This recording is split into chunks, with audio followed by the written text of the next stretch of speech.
The purpose of Wealth Talk is to educate, inform, and hopefully entertain you on the subject of building your wealth. WealthBuilders recommends you should always take independent financial, tax, or legal advice before making any decisions around your finances.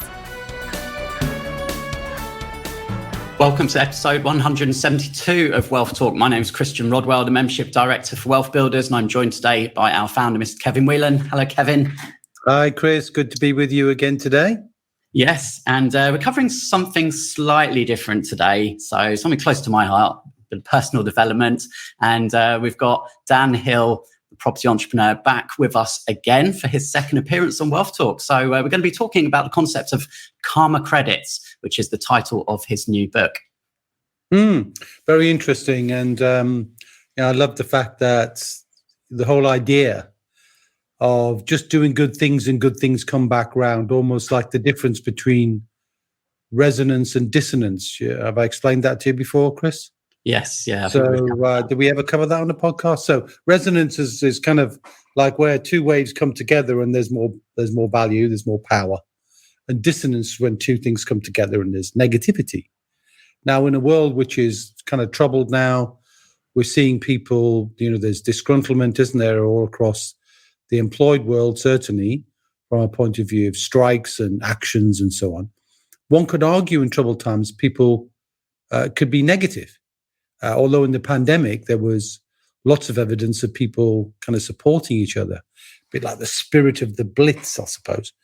And why I was impressed with Dan's new book was just it made me think, and often when you're taking a lead in a community, you're looking for ideas which are really all about finance, I suppose. So, I tend to focus on that.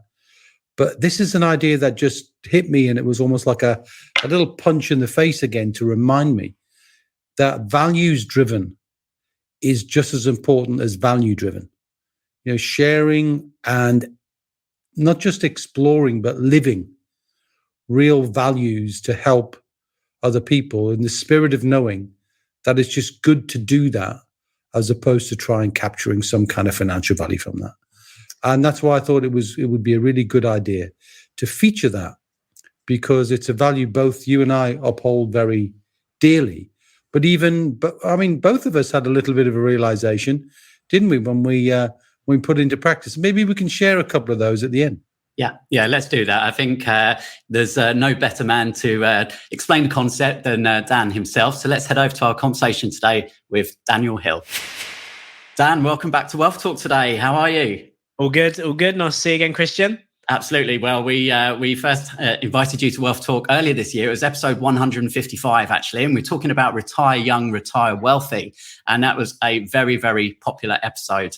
And anyone listening now who hasn't checked it out, I'm going to link to it in the show notes, and definitely do check it out. But you've been a busy man, Dan, as always, but writing a new book. Yeah, so Karma Credits, it's now out. We got to number 1, Amazon bestseller in all 3 categories, which was just amazing. And the initial reception has been really positive.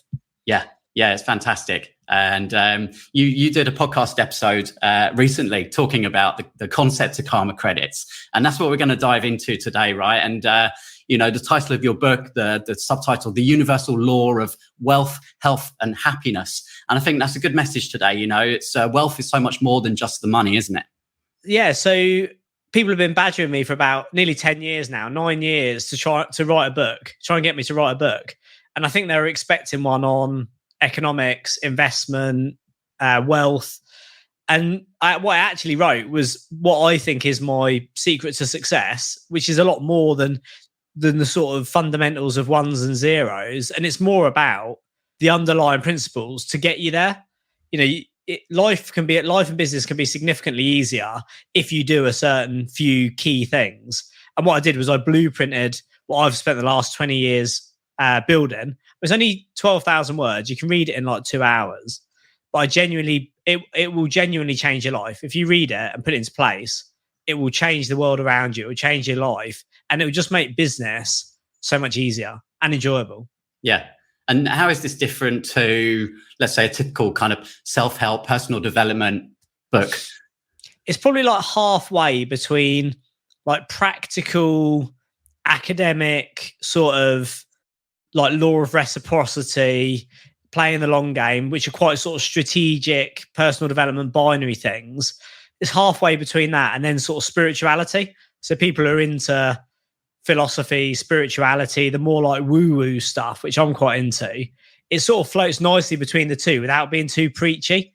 And it's just real practical things that you can literally read a chapter, leave the house, go to the shop, do it, and you'll physically feel and see the results. And then in days, weeks, and months to come, get the return. But it's not how to negotiate. It's not how to hoodwink people. It's how to play the long game, how to be a good person, how to do nice things. And in my experience, at least, it comes back tenfold. Yeah. I love the way you always talk about predictability in business and property, and there's a blueprint. We talked about that on the last episode. And this is really the blueprint for, as you say, being a good person and those random acts of kindness, which always come back to you. 100%. Like I talk about this as my karma credits in my life. And the idea of karma credits, we'll talk about that in a minute, but this really is my insurance policy. Like over the last 20 years, I've done deals that I thought would never come off. I've had returns, successes, awards I never thought I'd get. And I'd stand there achieving something that I never thought would happen. And I genuinely believe the reason that it happens is because of my karma credits. Not, I think I think sometimes success and failure are very predictable. And sometimes I think it's outside of our control. Well, I think life is far more in our control and far more outside of our control than we appreciate. I think people who have consistently bad experiences, bad relationships, bad transactions, I suspect that's quite predictable. And equally, those people who tend to always come out smelling the roses, things tend to work out okay in the end, and they just tend to genuinely be better looked after by society, relationships, the universe. I do think there's a degree of reap what you sow in there. Yeah. So this is really about just kind of creating good habits, I suppose. So it almost becomes natural, right? It just becomes part of your makeup. Initially, and I talk about this in the book, initially it will be awkward. Like you'll have to force, in the same as any personal development, whether it's negotiating, pushing yourself out of your comfort zone, initially it will be really difficult. It'll feel really awkward and it'll feel really uncomfortable. But when you start to do it and you see the results and you get the positive return from it, you do get to a point over days, weeks and months where it becomes addictive and you literally can't walk past somebody who's dropped an item. You can't not let people out in traffic. Because like the whole concept of karma credits is you have a balance. Everybody has a balance, which is either positive or every day it either goes up or it goes down. If you do something good, so for example, today I was at the toy shop with my nephew and somebody in front of me dropped a toy. And so I picked it up and gave it to them. There was an old lady who was clearly like not of the best ability, so a bit disabled. And she was buying this jigsaw and she was sort of counting her money and looking at it really excited. And I just sort of started chatting to her about jigsaws and you could tell that it like made her day. Those things are like addictive to me and I can't help but do it. And you know that they're generating positive karma credits. And you don't do it for the credits. You do it because it makes you feel good and it makes them feel good and it puts positive vibes out. And this gives you positive credits where we say, when you get a positive credit, you want to make a noise like a cha-ching. So like walk around in your day to day, do something nice, let someone out in traffic, pay for someone's coffee, pick something up that somebody's dropped. And that's a cha-ching. That's a positive karma credit. If you shaft somebody or don't pay for your carrier bag at Sainsbury's or like these little bad things that nobody will ever catch you for, they're like, and that's you losing a karma credit. And if every day you can end the day with a positive balance, the accumulation and compound effect over days, weeks, months, a lifetime, I genuinely believe that's how I've got to where I am, because I've invested in positive relationships rather than trying to screw everyone and get the most out of every transaction, really. Yeah. So you've already given us a few examples there, just looking out for opportunities just to help without looking for anything in return. Where do you begin in the book? Let's look at some other things that you think are really important that, can add those credits up. So first thing is like the model we use in the book is called the energy blueprint. And like to go through that briefly, you can read it in the front couple of pages if you buy the Kindle version, or get the delivered one. It'll be with you like next day.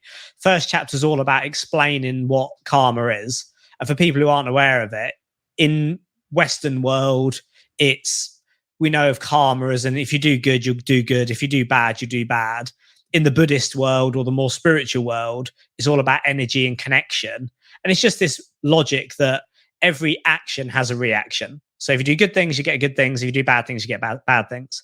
Second chapter, the N in energy, is about being noble.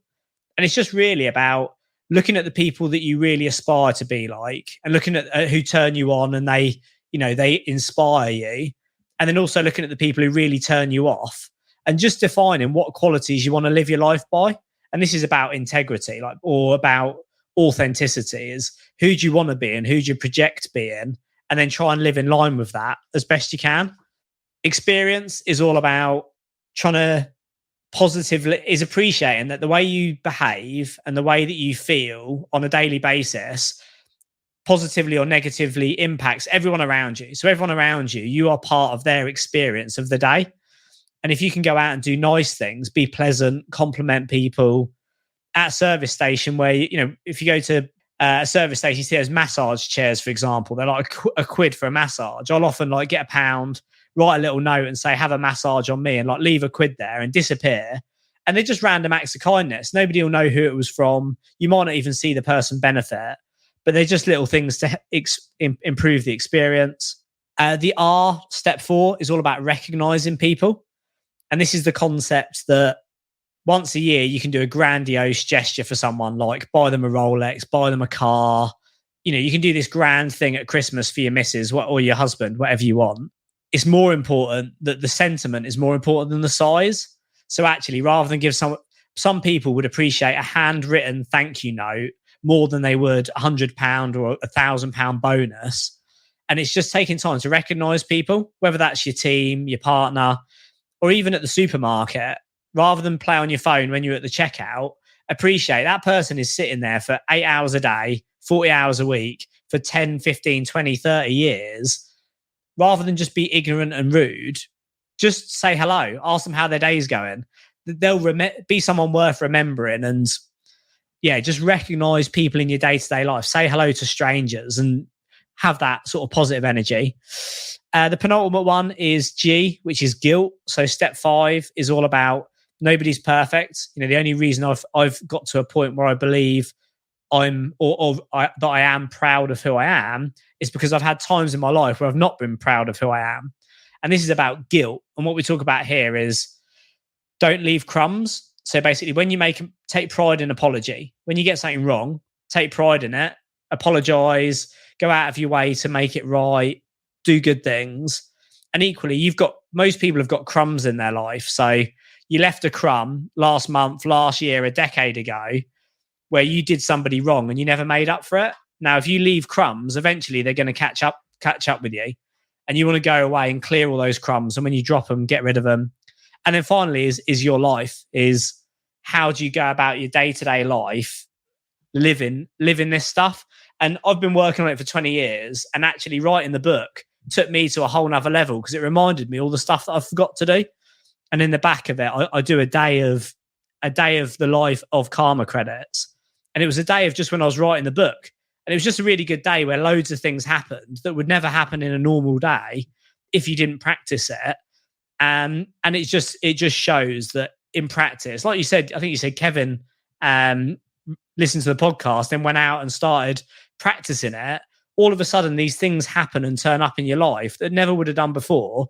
Your life's more enjoyable, it's more pleasant, it's more connected, and it does turn into ultimately financial business benefits if you authentically and genuinely practice it.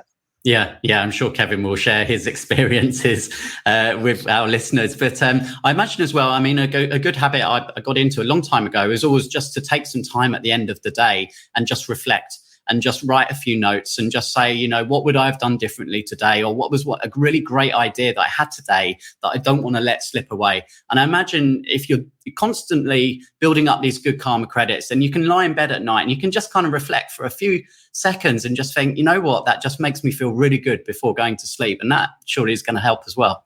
Yeah, absolutely. Any practices you do around that? So obviously like reflections, gratitude, things I did well, things I didn't do.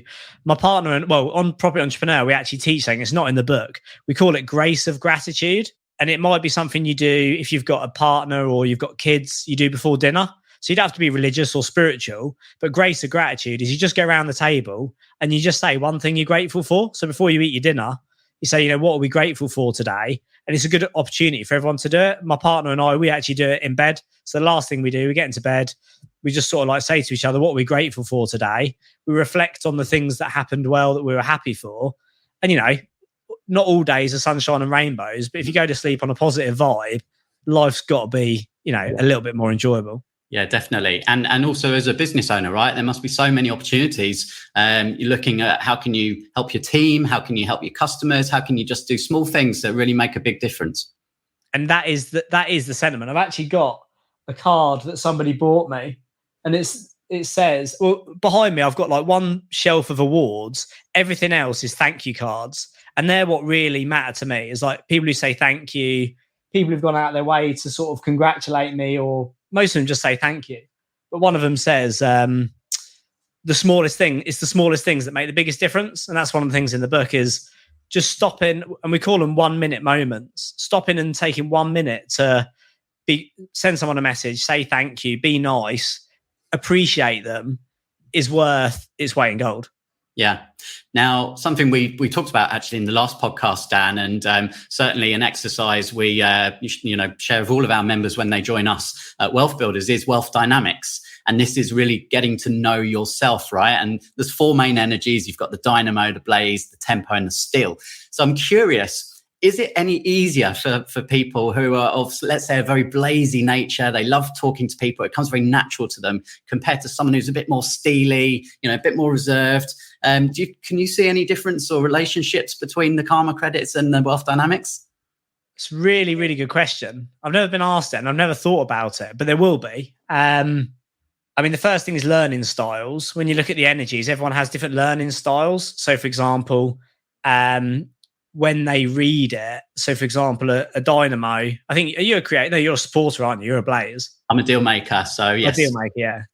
Tempo blaze. So, for example, dynamos are visionaries, whereas blazes are auditory.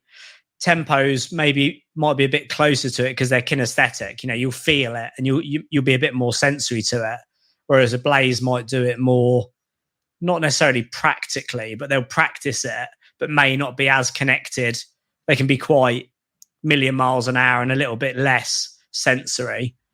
And then obviously steels will be very analytical. They may or may not appreciate the connected, softer side of things immediately. And it's a really, really good question. I'd have to consider a more comprehensive answer. You include the update in the next edition of the book. Yeah, I'll have to. Yeah. I'm actually going to have it. I'm hoping to partner with a child's author and have it republished for kids. Interesting. Yeah. Because a lot of people who read this have shared it with their children, and their children are walking around school going, cha-ching, Well, that's amazing. Yeah. I mean, we're very close to releasing the WealthBuilders for Families program, which we've been developing this year. And, I think we should definitely talk further about that because that would be amazing to introduce that as well. Yeah. And any opportunity to get it into more hands, like it's not a commercial. Again, like everyone wanted me to write a book about making money. And I was like, this is sort of more important than that. And yeah, there's no commercial interest in it for me. I just want more people to read it, practice it. And I genuinely, I'll pay you back 10 times what you paid for the book if you practice that and it doesn't fundamentally change your day-to-day life, because I guarantee it will. Well, let's talk about a couple of examples as well. Obviously, this is proven in your life, Dan. You've been practicing it for many years and seen the results. But, what are a couple of key examples of other people that really stand out to you who've seen the benefit of this? most of the entrepreneurs that I train or mentor, so I suppose there's the benefit of how it makes you feel and how you live your life, and then there's the actual financial remunerations and actually getting a tangible return. So in the book, we talk about you need to do it without the expectation of return. So the law of reciprocity is the logic that you will get a return for doing something for somebody. If you look at the other side first as to how it makes you feel, when we look at the more intangible life skills around sort of like stoicism and Taoism and like verging on spirituality, a lot of it is about being quite passive. So in business, it's very easy, unless you're well developed, which most people aren't, to get emotional, stressed, take things personally. And people take those emotional and personal traits and bring them into the office. And that's not good practice for any high performer. Actually, the best that you can do is to be more stoic. And the benefit is you'll be less reactive and less hot-headed if you're, and that'll be a lot for blazes. In fact, it'll be a lot for everyone. Tempos tend to be a lot more sort of in the moment passive, but blazes, dynamos, steels can always be a little bit difficult. Tempos are notoriously like they're rare. So you're like very rare. They're rare. They're like the nicest people you've ever met. Everybody loves them because they just roll with it. You know, they're just cool. They just go with it. Never controversial. Yeah, they're just not interested. You know, it's like, you know, they go along for the ride, which is amazing. Obviously, it has its shortcomings. You know, same as any profile. But when you can have more of that in your life, it can feel good. So most of the people that do well on Property Entrepreneur are people who adopt that lifestyle and can take things less personally, appreciate business is business. It is ones and zeros. It's logic. It's first principles. It's not emotion, ego. You know, that's the benefits they see there. Those who actually put it into practice and then get things back, I would say, I mean, one of the examples I use in the book is one of our old board members who went to the supermarkets. This is probably like one where you think that's crazy. It could never happen, but it's very standard, will happen. So he went to the supermarket Sunday afternoon. Everyone's waiting to close up. This guy's in the queue, hasn't forgotten his wallet. He's got 200 quid's worth of shopping. And my friend, previous board member of ours, was standing behind him, could see the guy getting embarrassed, getting flustered, could feel everyone around him getting irritable. And he just said, look, mate, let me pick it up. Let me pay for your shopping. I'll give you my number. You can pay me back later and don't worry about it. And the guy sort of refused a little bit. Anyway, he paid for the guy's shopping, exchanged details. And then literally the next day, the guy rang up and said, you know, I just want to get your bank details, transfer the money. He said, not only that, he said, I looked you up on Facebook because I couldn't believe what you'd done for me. That's not normal. I see you're in property. Me and my partner are looking at getting into property. We've got this money to invest. Could we pay you for some mentoring to be our mentor? He never paid for the shopping looking for a mentoring client, but 12 hours later, you know, it's these sort of things. That's what you can expect from doing it. It will seem bonkers. You won't believe it happens, but I guarantee you I think Kevin, the first person Kevin did it to, helped someone with their dog or dropped something.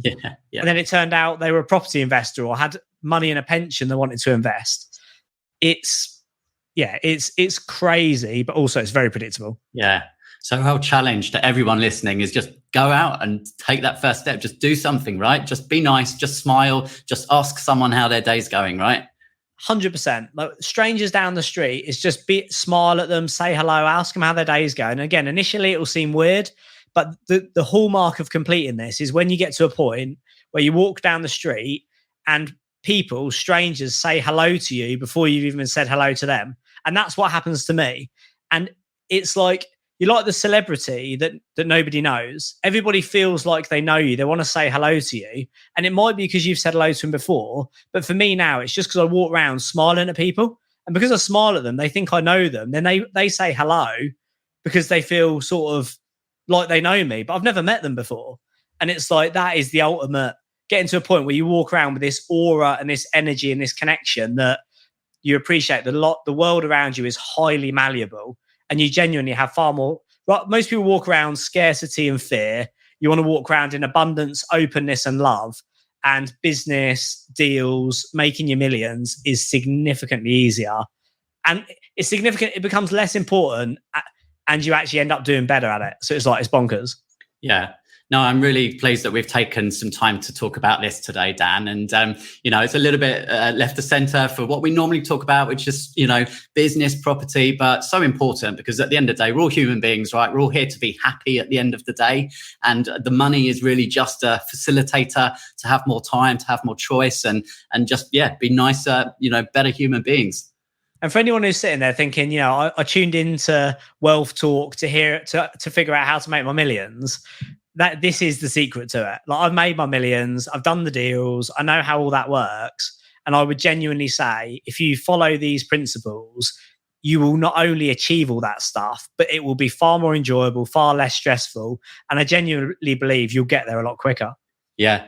So Karma Credits, go and grab your copy now. It's out there on Amazon. Just search for it online. But before I let you go, Dan, I'm just going to rinse your brain for a little bit of thoughts just on where we're at. Obviously, economic climate at the moment, recession looming, boom or bust.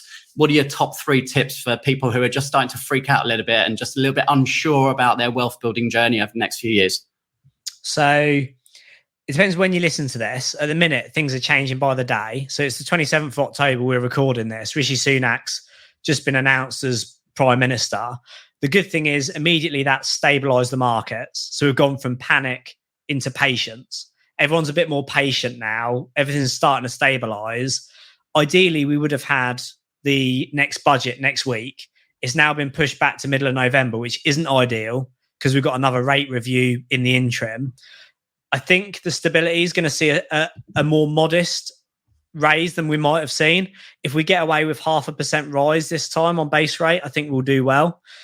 And then what I think we'll do is we'll have the budget with Rishi Sunak and the new Chancellor. I think it'll be a short-term, quite aggressive budget. So lots of cuts, probably some more stealth taxes, and just sort of really balancing the books in the very immediate and short term. But then the medium term will be cutting taxes and moving into the growth plan, which is what they'll need to win the next election and deliver on the 2019 Level Up manifesto. That's the sort of macro level. At a micro level, the only real thing we need to see I'm mainly in property.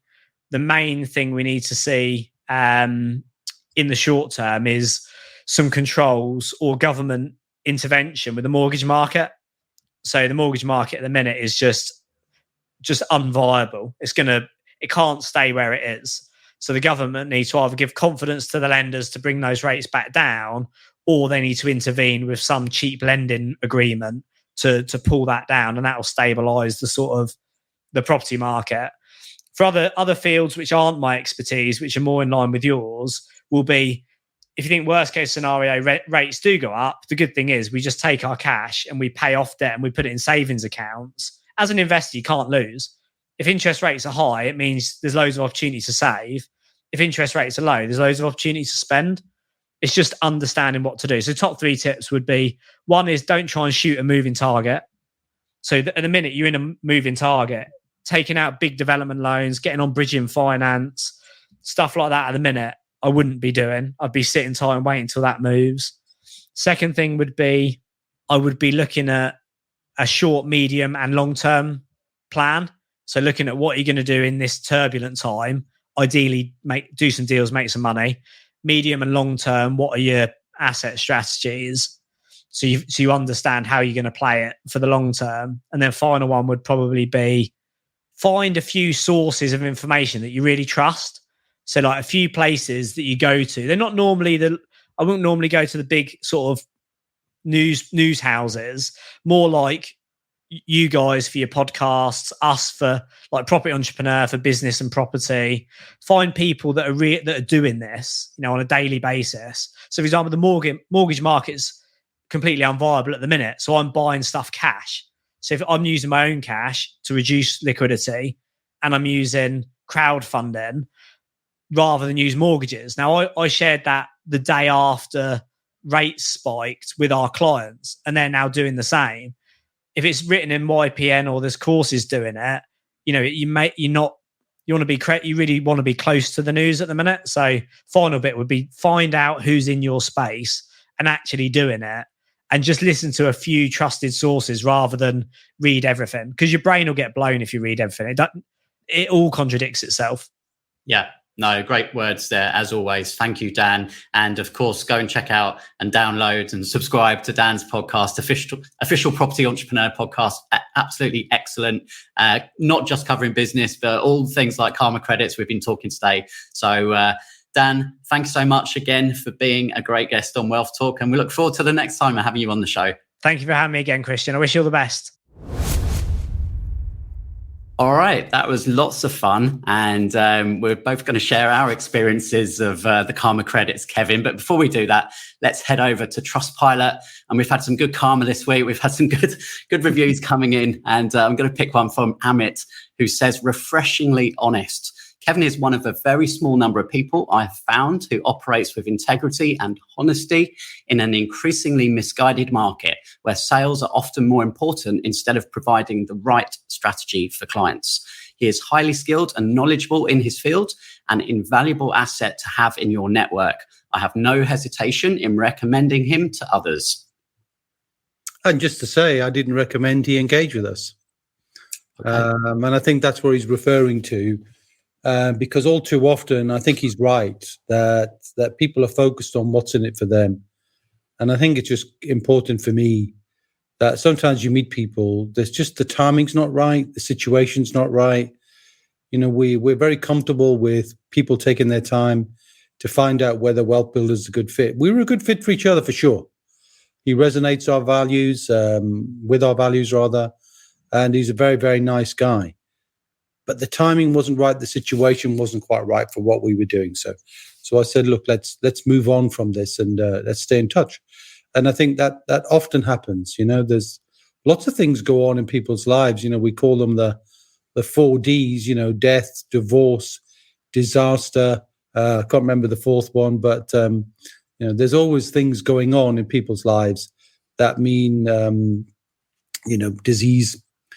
People illness. I'm sadly going to a funeral tomorrow from one of our staff members, Chris, who died of an illness, and that's sad. So all of those things and you know, get in the way of people making decisions. But sometimes the timing just isn't quite right. So these things are all relevant when you're just doing what's good for them, not trying to find a way to shoehorn them into doing what might be good for you. Win a client in the future is better than trying to win them now and it's wrong. Yeah.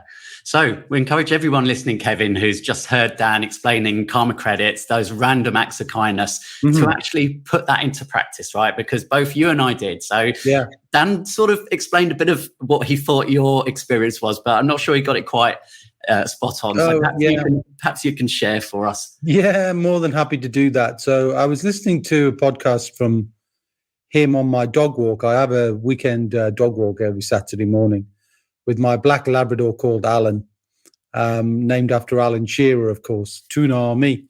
And anyway, flying high at the moment, Chris. It's scary. Maybe it's good karma. Anyway, we walk in the dog, and normally I've got the headphones in, and I don't take them out. I'm just listening and walking the dog, paying attention to the dog. Anyway, this particular day, I was listening to Dan. I thought, I'm going to try this, you know, just on the dog walk. Right? Nothing more than a good hour and a bit on the dog walk. So I was walking along and I saw this woman to the left-hand side of me, and she was scrubbing some bricks, bits of, you know, I suppose small boulders, almost something you might have in a garden. And I said, can I help you with that? You know, because she looked like she was struggling a little bit and that she was going to try and lift them into a car. So anyway, she tipped the water out and I lifted the box of bricks into her car, and we just got chatting, and she said, you know, I'm Kevin, what's your name? She says, I'm Nolene. She said, I was named at Christmas because it's a Christmas baby. And you just started having a really nice conversation. And then she got to ask me about Alan, and she said, oh yeah, I've seen you and Alan before walking down this way, and I'll look out for you next time. And that was nice. So back of the headphones on, didn't meet anybody else until the end of my walk, Chris. I stopped for a little cappuccino and a little bowl of water for the dog. And I went in there, and usually I've just got my headphones in, and it's like, nod, cappuccino, and, water for the dog. There you go. I took my headphones out, got chatting to the bloke. He said, I see you brought your dog. He said, Salon, isn't it? I said, yeah, that's right. How do you know that? He said, oh, well, your wife's been here before. And we got chatting. I said, what's your name? He said, Michael. I said, I've got a son called Michael. He went, all right, that's nice. And we just got chatting. And then a couple of minutes later, he brings out treats for the dog. Now the dog's deliriously happy. Now every time I walk past the coffee shop, he's dragging me in because he thinks he's going to get a treat from Michael. And now every time I do go in, Michael brings him a treat. Tiny little things, but just made the day much more interesting, much more fun, just by engaging with people. And I've definitely started to let people out in my car conscientiously and consciously on purpose. Now, generally, I'm not an aggressive driver. I'm quite a relaxed driver, but I'm being much more relaxed these days as I let people out. Yeah, that's the dog howling. You can hear me talking about the treats. Well, yeah, I followed suit after I interviewed Dan last week. Absolutely, letting everyone out in the car and just getting some nice waves back. And I haven't had the good karma come back, but that's not the point of it, is it? It's not to expect anything in return. It's just to do these acts of random good deeds, and it fills you with a good feeling, and that's all it's about, I think. Yeah, and nothing wrong with that. It wasn't about a measurement of treats or anything, but it was just a nice feeling, and it's a one that I'm embracing now. And I think for anybody who needs a reminder in troubled times, just to do good things, it's a nice thing. And I think his book's doing extraordinarily well now. It's Amazon #1, and I'm very delighted for him, and pleased actually that he taught me a thing or two. And I like that. It's nice when you get lessons yourself when you're normally dispensing them. So, well done, Dan Hill. And if you are minded to get a copy of the book, you can signpost that in the show notes, can't you? Absolutely, yeah. We'll share all the links, but I'm sure if you head online to Amazon, search Karma Credits, you'll see that top of the list. And we're ever so close, Kevin, to 200 reviews on Trustpilot now. So let's just put that good karma out. We don't need to say anything. Just put it out there into the world. That wasn't the purpose of the podcast, Chris. No, it wasn't. Don't drop that in as if somehow we manipulated this for a bit of good karma on the way back. But no, it wasn't. But if you're enjoying it, just, give us a review if you're enjoying it, because we want to continue doing this way past 200 up into the 300s. But we're delighted that people are enjoying what we're doing, both in terms of the podcast and in the wider sense of helping people to get on the right path to build their wealth. Yeah. So we enjoyed today's episode. We hope you did too. And Kevin, we will catch up same time, same place next week. Well, until then, my friend, see ya. We hope you enjoyed today's episode. Don't forget that we are constantly updating our resources inside the WealthBuilders membership site to help you create, build, and protect your wealth. Head over to wealthbuilders.co.uk/membership right now for free access. That's wealthbuilders.co.uk/membership.